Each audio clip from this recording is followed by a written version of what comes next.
Un saludo, mi gente como tú. Aquí estamos regresando nuevamente, hoy con un tema que considero muy importante para mí y para todo el que lo puede escuchar, en mi caso particular por mi formación como cristiano, por lo que representa este tema, y además porque creo que nos va a servir para entender algunas de las razones de hechos históricos que se han dado dentro y fuera de la iglesia.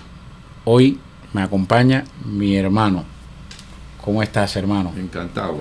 Mi hermano, habíamos dicho el nombre. Mario Cardona. Mario Cardona, hermano, profesor, preparador de todo lo que tiene que ver con temas de educación y formación dentro de la iglesia Trinity y su membresía. ¿Así, hermano? Así es. ¿Va bien así la presentación? Así es. Sí, hoy se cumplen próximamente 508 años de la Reforma Protestante, iniciada y representada fundamentalmente por Martín Lutero.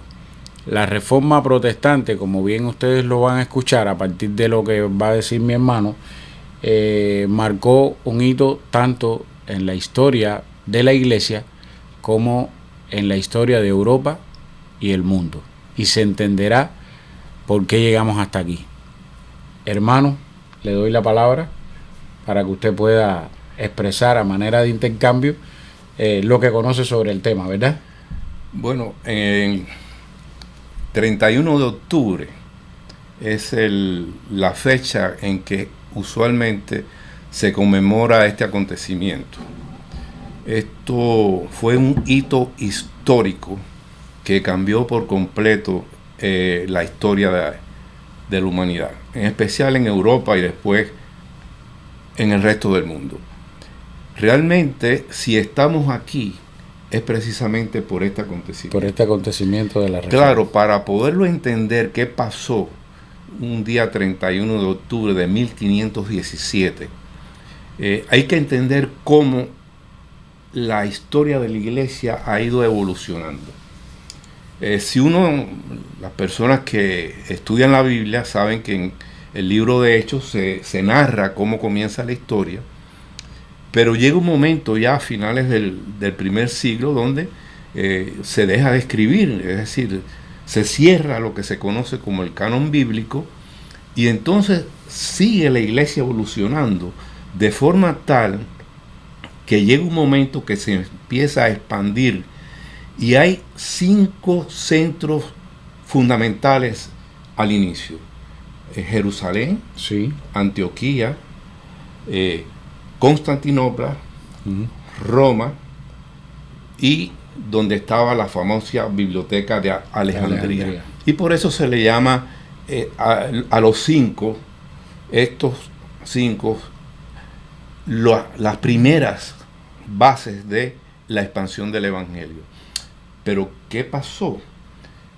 A medida que pasó el tiempo, surgió algo inesperado, y es la invasión musulmana. Y cuando comienza la invasión musulmana, empiezan a caer algunas de estas sedes: Jerusalén, Antioquía, y en Egipto también, donde estaba la famosa Alejandría, cayó. Y solo quedan entonces 2 sedes, la sede de Roma y la sede de Constantinopla. ¿Qué pasa con estos 2 lugares?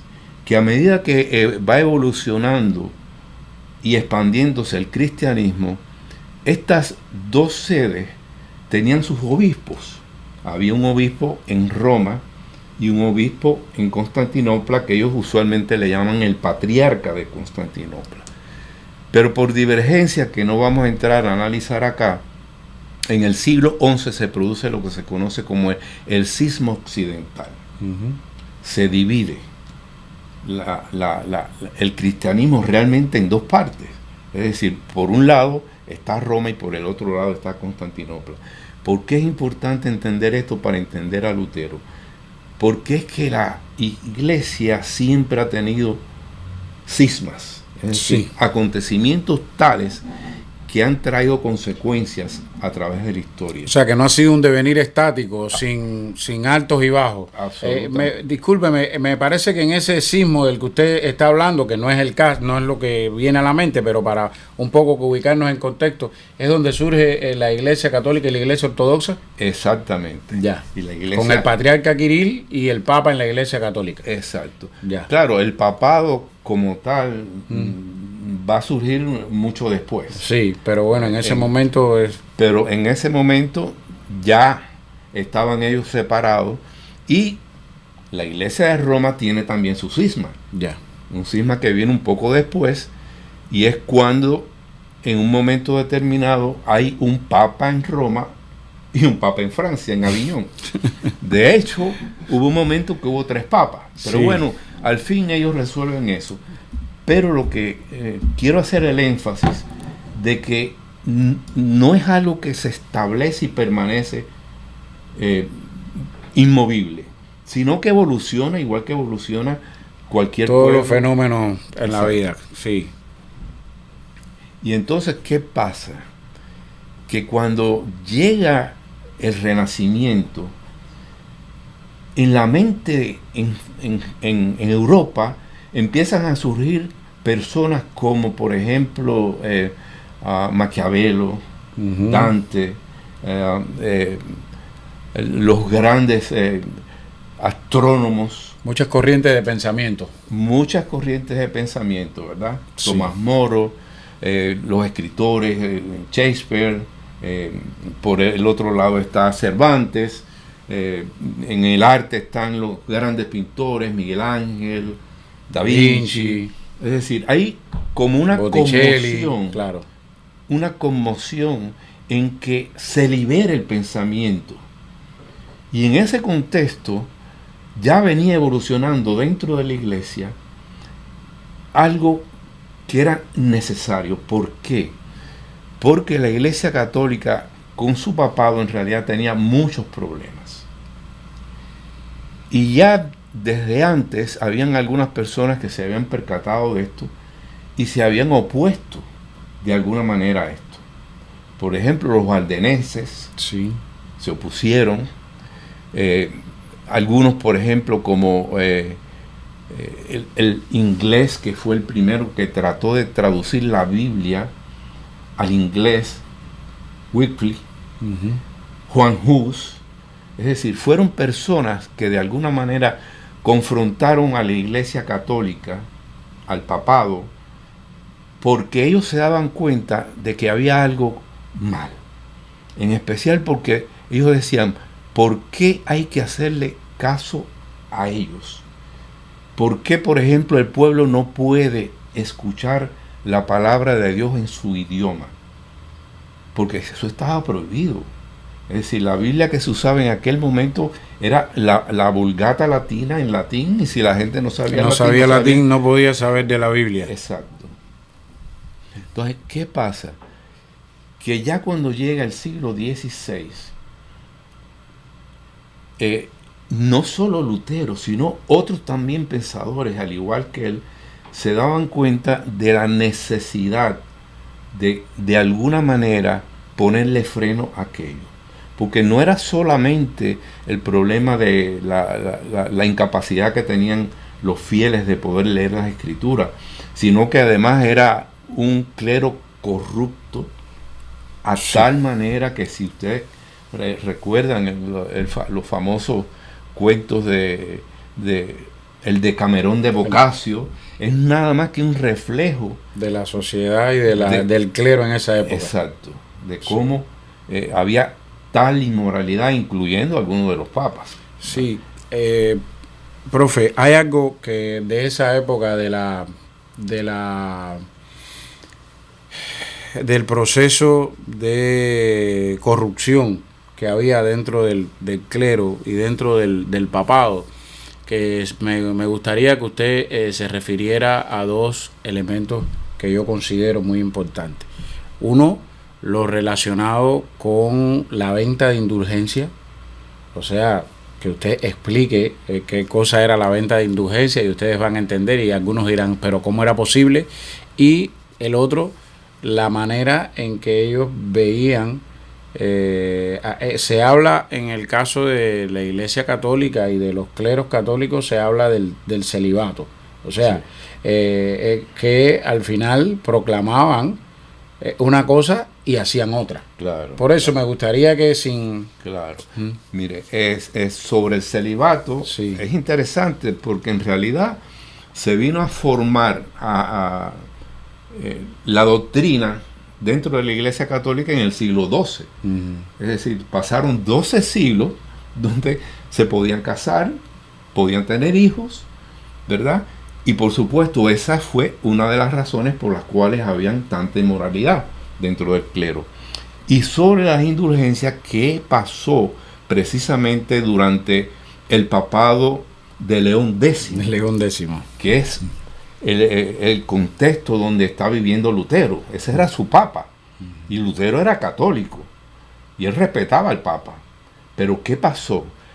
Hubo dos cosas que afectaron el poder de Roma. La primera era la invasión de los turcos. Ellos tenían que prepararse.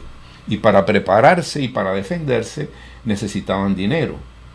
Y además el papa quería construir una basílica en Roma, la famosa Basílica de San Pedro, que hoy conocemos como el Vaticano. Y entonces necesitaba dinero. ¿Y qué se le ocurrió? Vender las indulgencias. ¿Qué cosa es una indulgencia? Muy importante. Hay que saber qué cosa era aquello. Miren, para los católicos dicen lo siguiente, y por eso ellos bautizan a los niños lo más pronto posible, porque dice que si un niño se muere sin bautizarse, entonces no va al cielo, va al limbo, porque el bautismo infantil lo que hace es quitar el pecado original. Ahora, el niñito se bautizó, ya no tiene el pecado original, pero va a pecar. Y entonces esos otros pecados que van a venir solo pueden limpiarse a través de el perdón que da el papado o el obispo. Y entonces las indulgencias, nada más y nada menos que un documento en aquel momento, sí, en que las personas cuando los obtenían, entonces eran perdonados. O sea que el Papa en la tierra perdonaba a quien obtenía ese documento. Exacto. ¿Qué pasaba, por ejemplo, si alguien se moría y no había sido absuelto de estos pecados a través de una indulgencia o a través de un indulto de un obispo? Bueno, pues entonces se tenía que ir al purgatorio. Se tenía que ir. ¿Cuánto costaban las indulgencias? Bueno, el precio realmente variaba, dependiendo, porque había muchas personas que vendieron indulgencias en esa época. En especial, Jonathan Teltzer fue el más famoso porque parece que era el que más vendía en esa época. De hecho, mire, yo tengo una copia aquí de lo que es una indulgencia. Yeah. Eso era el papel que ellos compraban. A ver si la cámara nos puede ayudar. Gracias. Pero ¿cuál era el problema? Sí. Que mira, ni el limbo ni el purgatorio tienen ninguna base bíblica. Ya. Y entonces, cuando ocurre esto, en realidad, esto fue la gota que colmó a Lutero. Ya Lutero había tenido publicaciones y había expresado su disconformidad con lo que estaba sucediendo en la Iglesia Católica. Pero cuando empiezan a venderse estas indulgencias, él no aguanta más. Y entonces le escribe una carta a uno de los cardenales y le da un documento que se llama El cuestionamiento y el poder de las eficiencias de las indulgencias. Y estas son las llamadas 95 tesis de Lutero. Las 95 tesis de Lutero, qué bueno. O sea que después de entender o de alertarse sobre lo que estaba sucediendo, él decide escribir estas 95 tesis, 95 ideas sobre lo que estaba pasando, ¿verdad? Exacto. Por eso fundamentalmente estas 95 tesis, que son 95, son bien cortas, sí, ¿verdad? No sé si usted la ha leído, pero sencillamente están enfocadas precisamente a la venta de las indulgencias. Y él dice por qué se hace, no tiene sentido, no es bíblico. Él da todas las razones. Y esos argumentos aparecen en estas 95 tesis. Lo interesante de esto es que realmente uno dice, bueno, ¿y por qué eso trae tanto revuelo? No, el problema es que ya el Papa lo tenía en la mira, porque él sabía cómo estaba pensando Lutero y qué cosa estaba predicando y qué cosa estaba publicando. De hecho, muchas personas no saben que un mes antes de estas famosas 95 tesis, que se dice que las clavó en la puerta de la iglesia de Wittenberg. Sí, por ahí hay imágenes, no sé si producción nos ayuda, de las 95 tesis, incluso Lutero con ellas en la mano. Son imágenes obtenidas por inteligencia artificial. Sí, por ahí las tenemos. Es interesante porque hay algunas personas que no están seguros de que haya sido así. ¿Por qué? Porque la primera vez que se habla de que él las clavó, ahí con las 95, que él las clavó en la puerta, eso lo dijo Melanchthon, que fue un discípulo de él, sí, que lo sustituyó a él después que él muere en la cátedra de Wittenberg. Y Melanchthon dice que él las clavó, pero cuando él lo dice ya Lutero estaba muerto, es decir, o sea que no había manera de probar que... Pero eso es intrascendente, claro, porque lo importante es de que estas tesis, como ya estaba la imprenta, fueron publicadas y distribuidas de una forma en cuestión de un mes. Prácticamente toda Alemania conoció de estas tesis. Sí, me alegra que usted refiere al tema de la imprenta, porque una de las consecuencias y una de los términos positivos en que se ve esto es que precisamente para poder publicar esas 95 tesis y después la Biblia en otros idiomas, la imprenta ocupa un papel muy importante, sí, y permite un aumento del desarrollo de la imprenta como invención técnica, como desarrollo científico y tecnológico. Así es. Lo que yo les decía es que muchas personas desconocen que un mes antes de estas 95 tesis, él escribió otra cosa para alguien que tenía que graduarse. Y él escribe un documento que se llama Disputación contra la teología escolástica. Y ahí hay 97 tesis, que a diferencia de las 95, en estas 97 tesis sí habían doctrinas a las cuales él ponía en duda la autoridad del Papa y del magisterio de la Iglesia. Algunas de estas doctrinas son doctrinas fundamentales en este momento. Y ahí Lutero, en estas 97 tesis, las cuestiona. O sea que fueron 97 más 95. Exacto. Por eso yo les decía que esto fue el detonante. Sí, pero es que ya venía trabajando. Su pensamiento trabajando en esto. Por supuesto, enseguida lo llamaron a Roma, ¿verdad? Y él quería ir a Roma para defenderla. Pero parece que cogieron miedo, ¿verdad? Y entonces pasó un tiempo y sencillamente, como veían que no había forma de que Lutero se retratara de las cosas que estaba diciendo, que estaba predicando y que estaba publicando, ellos dijeron, bueno, no queda otra cosa que excomulgarlo. Y lo excomulgaron. Pero a pesar de lo que lo excomulgaron, él siguió. Y entonces esa es la razón por la cual unos años más tarde, el mismo Carlos V, recuerden que Carlos V era el emperador del Sacro Imperio Romano Germánico. Sí. Ese es el Carlos V de Alemania y es el Carlos I de España, que fue nieto de Isabel, de los Reyes Católicos. De los Reyes Católicos. Pues bueno,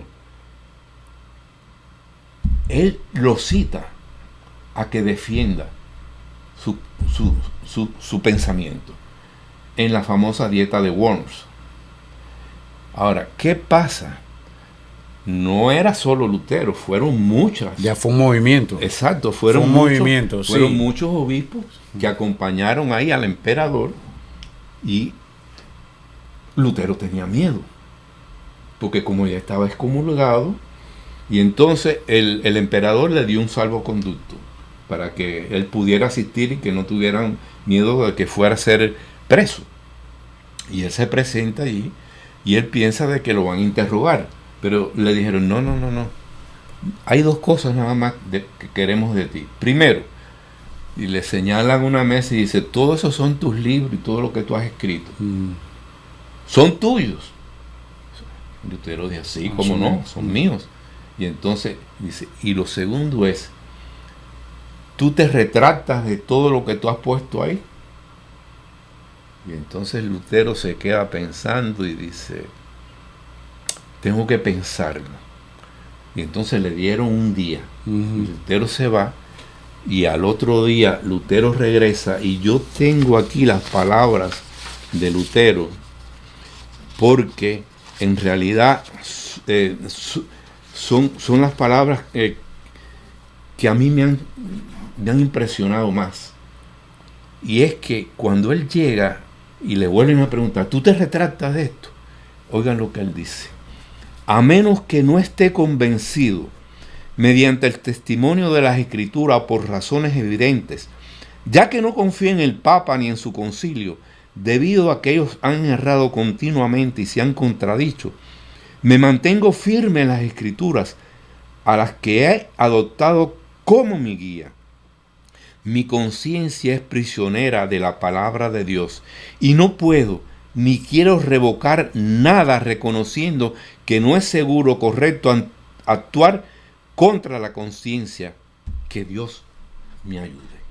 Esa palabra, sobre todo, que cuando él dice, mi conciencia está prisionera de la palabra de Dios, porque todo el fundamento de la reforma está en esto, en la palabra de Dios, en reconocer que son las Escrituras y no ningún papa ni ningún ser humano, ni nada. Creo que ahí hay una declaración de principio. Absolutamente. Y me imagino que esa declaración de principio es la que marca el tiempo y el devenir histórico tanto de la Iglesia como para el resto de Europa y el mundo.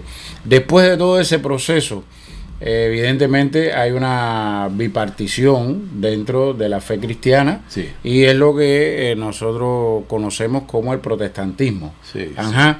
Sí. A manera de ganar tiempo, usted me pudiera graficar cómo se comporta la Iglesia y el mundo después de este proceso, a manera de resumen.